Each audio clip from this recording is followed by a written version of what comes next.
I'm Catherine from Knit the Stars, and welcome to another video in my Knitting Unravelled series. Today, we'll be learning how to knit an I-cord.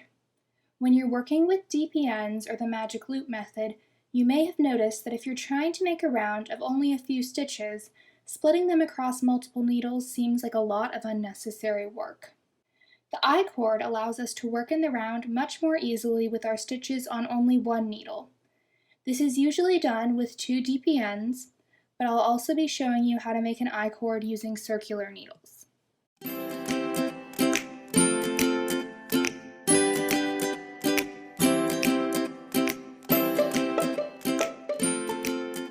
Begin by casting on a few stitches normally onto 1 DPN.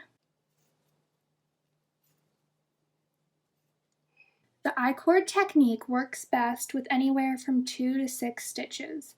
Anything more than that, and it's better to work with DPNs or the magic loop method normally. When you finish casting on, without turning your work, slide your stitches to the other end of your DPN.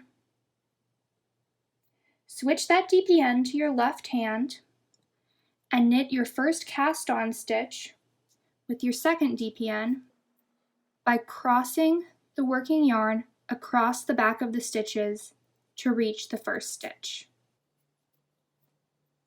This is what joins the cord in the round.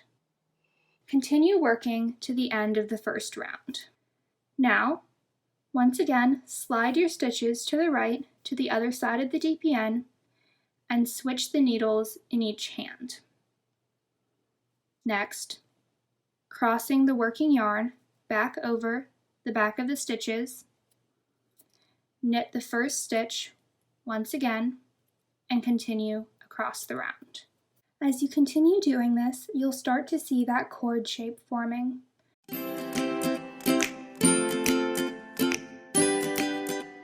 Knitting an I-cord on circular needles is very similar to DPNs.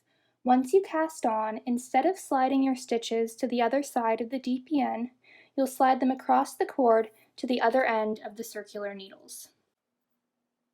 Then, switch the needles in your hands and cross the working yarn across the back of your work as you would with DPNs to join the first stitch in the round.